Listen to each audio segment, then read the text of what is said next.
হঠাৎ করে সরকারি দফতরে নির্বাচিত বিধায়ক, হুলুস্থুলু কাণ্ড পড়ে গেল বাঁকুড়ার জঙ্গলমহলে। পশু চিকিৎসা পরিষেবা নিয়ে মানুষের অভিযোগের ভিত্তিতে রায়পুর ব্লক প্রাণী সম্পদ বিকাশ আধিকারিক BLDO দফতরে হঠাৎ পরিদর্শনে যান রায়পুরের বিধায়ক ক্ষেত্রমোহন হাঁসদা।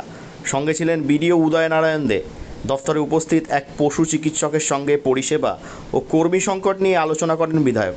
তবে সংশ্লিষ্ট আধিকারিককে না পেয়ে ক্ষোভ প্রকাশ করেন। সেখানে উপস্থিত কর্মীরা তার অনুপস্থিতির সঠিক কারণ জানাতে পারেননি বলে অভিযোগ। আজকে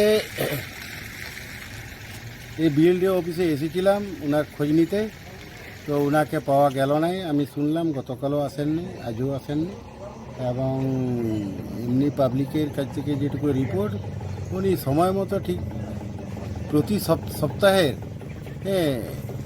বেশিরভাগ সময়ই অ্যাবসেন্ট থাকেন। বিধায়ক বলেন, এলাকার মানুষের কাছ থেকে অভিযোগ পেয়েছি যে পরিষেবা ঠিকমতো মিলছে না, তাই খোঁজ নিতে এসেছিলাম। শুনলাম আধিকারিক 2 দিন অফিসে আসেননি, ফোনও তোলেননি। একজন দায়িত্বশীল আধিকারিকের ফোন ধরা উচিত বলে আমি মনে করি। তবে আগামী দিনে নিশ্চয়ই তার সঙ্গে দেখা হবে। আমরা চাই সাধারণ মানুষ যাতে আরও ভালো পরিষেবা পান, সেই বিষয়টি নিশ্চিত করা হোক।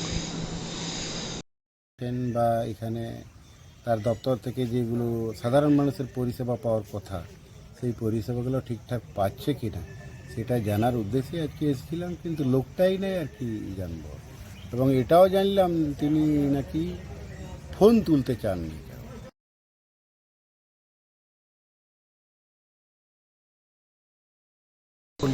যদিও সংশ্লিষ্ট ব্লক প্রাণী সম্পদ বিকাশ আধিকারিকের সঙ্গে যোগাযোগ করা সম্ভব হয়নি, তাও দপ্তর সূত্রে দাবি তিনি অসুস্থতার কারণে গত কয়েকদিন অফিসে উপস্থিত থাকতে পারেননি।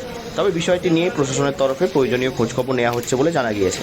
আগামী দিনে পরিষেবা ব্যবস্থাকে আরও কার্যকর ও জনমুখী করতে সংশ্লিষ্ট সকলের সঙ্গে সমন্বয় রেখে কাজ হবে বলে প্রশাসনিক সূত্রে ইঙ্গিত মিলছে। বাঁকুড়া থেকে নীলাঞ্জন ব্যানার্জির রিপোর্ট, লোকাল 18 বাংলা।